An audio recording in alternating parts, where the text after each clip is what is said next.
مرحبا فيكن حبايبي. اليوم بدنا نعمل الناطف. بيلزمنا 3 كاسات سكر ونص كاسة مي، وبيلزمنا 3/4 الفنجان شرش الحلاوة. هي شرش الحلاوة. وبيلزمني ظرف فانيل، رشة ملح الليمون راس المعلقة، وبيلزمني مي زهر وبياض بيضة وحدة.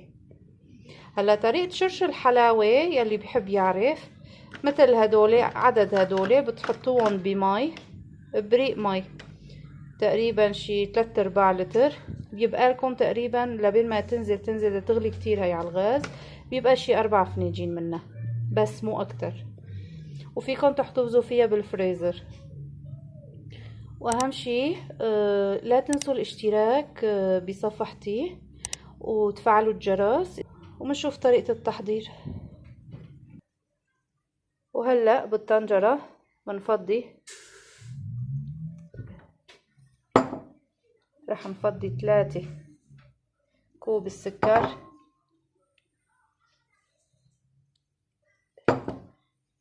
ونص كاسة مي، وانا بضيف قوام الملح الليمون راس المعلقة. هلا شعلنا تحته ومنحرك.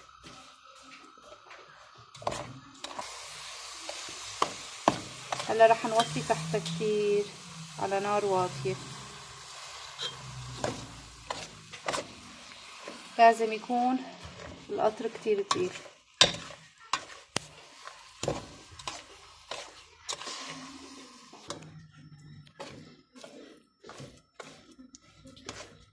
على نار هادية.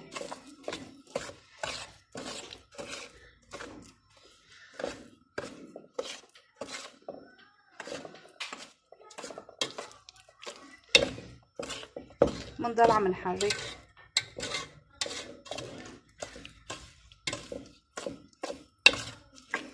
لبين ما يدوب السكر.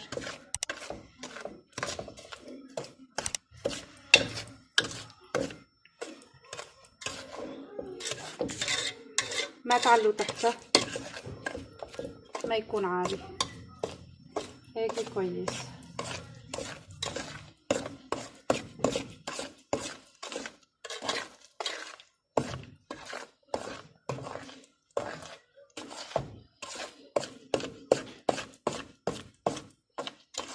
دايما ايدكم فيه عم بتحركوا لحاله. هلا عم بدوب السكر.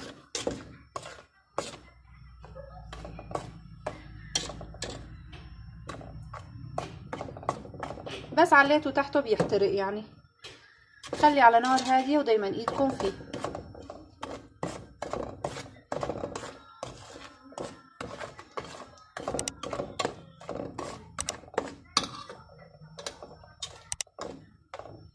هذا قطر الناطف هيك عياره.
هلا بس حسيته هون بالاطراف في بهالمعلقه تمسحوا الزوايا كلياتها.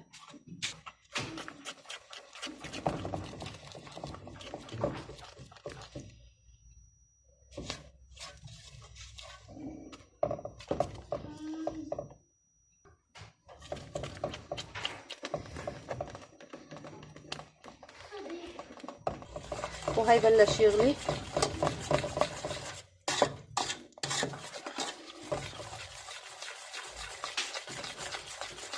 نضل نحرك هيك بسرعة لحتى يدوب السكر.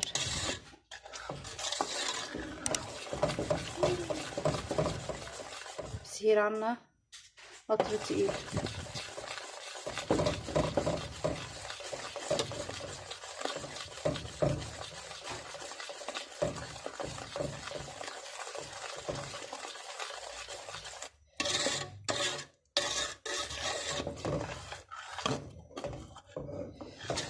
بدي ضل حرك لحتى يدوب السكر.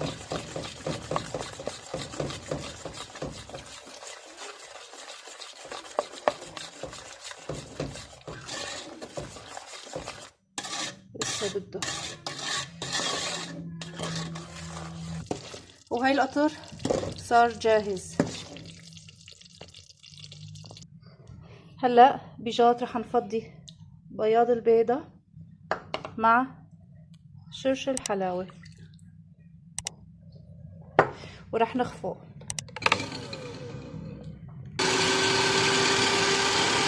رح نخفق كويس. اهم شي بالناطف شرش الحلاوة. طلعوا كيف رغوتها بتكون شرش الحلاوة.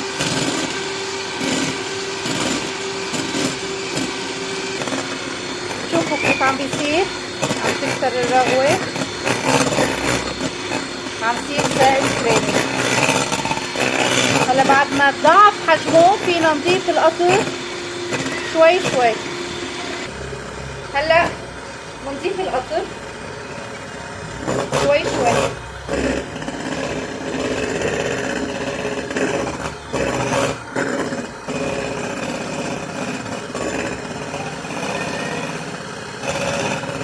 شوي شوي لانه سخن عم نضيفه طبعا.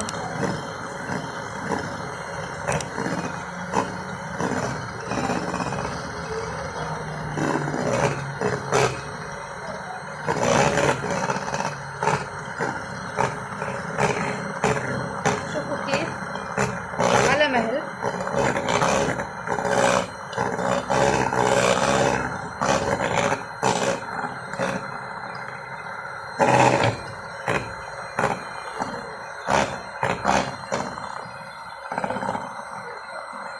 على مهل عم نحط.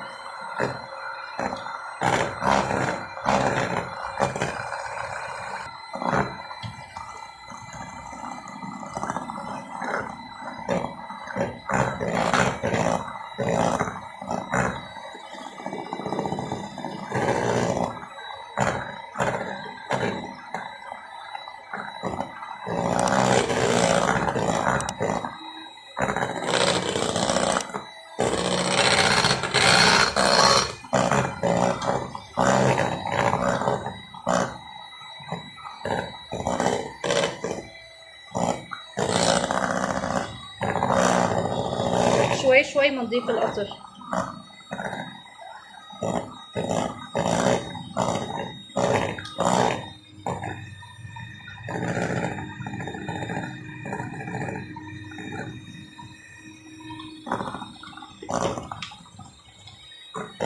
لحتى يسمك ويبرد. ما بنوقف ايدنا لحتى يبرد.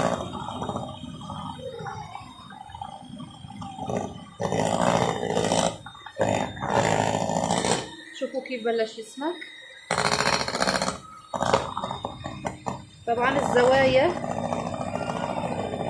دايما فوتهم لجوا بمساعدة المعلقة.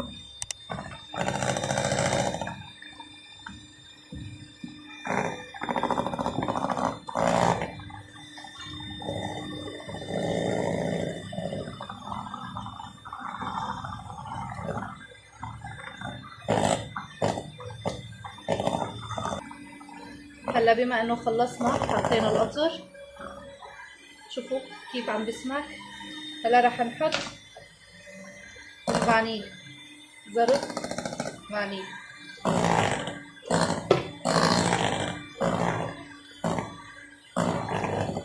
رح نضل عم نحرك. شوفوا كيف كل ما له بيسمك لحاله، كل ما برد بيسمك، كل ما برد بيسمك. هلا بدنا نضيف المي الزهر، قصص 3 4 5 ساعات.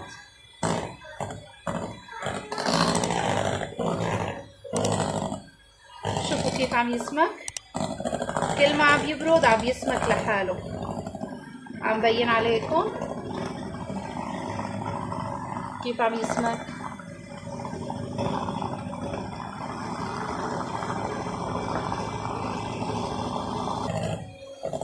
ما بتشيلوا ايدكم من عليه بس ليبرد الجاط شوي. هلا ازاز شوي بيبرد بصعوبة، اذا بلاستيك بيبرد اسهل اسرع. شوفوا كيف عم يصير.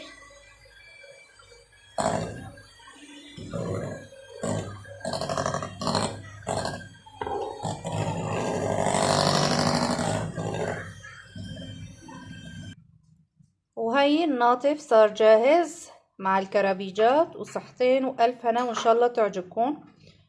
وما تنسوا تحت الفيديو فوتوا على الرابط بتشوفوا كل جديدي. صحتين وهنا على قلبكم.